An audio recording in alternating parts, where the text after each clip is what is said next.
Hi, my name is Niketa Kulkarni, and I am part of the research team at Bankable Frontier Associates, a niche consulting firm based out of Boston, Massachusetts. We focus only on client projects that aim to increase the level of financial inclusion, particularly in developing countries. The mobile money market in PNG is still at a fairly nascent phase, which may be partly because the mobile phones themselves are fairly new to many households.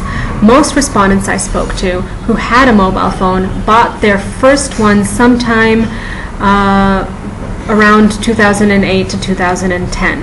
And even then, particularly in villages, it's still fairly common to find people without a cell phone at all. Lack of reliable cell phone service and lack of electricity in many of the villages make cell phones somewhat of an unusable asset, although these problems are quickly being corrected through increased presence of mobile phone towers and the private purchases of generators. But interestingly, when I talked about the ease and facility of M-Pesa in Kenya, specifically the ability to make even small payments to taxi drivers or items bought by at informal vendors, the female respondents in particular grew very, very excited.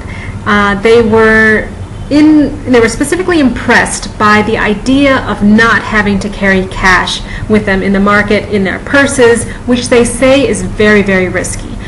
They felt that cash was insecure and prone to theft, particularly in Port Moresby, where there is a lot of concern over law and order.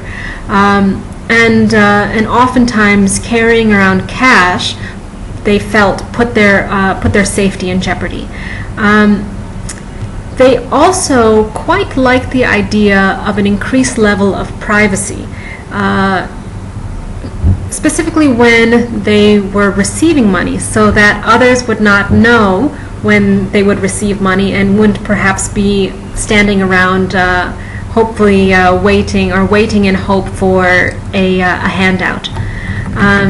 But at the same time, some female respondents also noted the technical barriers that might prevent them from using it effectively. For example, mistyped account numbers, which they felt might lead to the inadvertent transfer of funds to the wrong account, lack of knowledge about how to use the services, effectively lack of knowledge about where to get their questions answered about the services, and also, very importantly, the lack of cash in and cash out points, particularly in the more rural areas.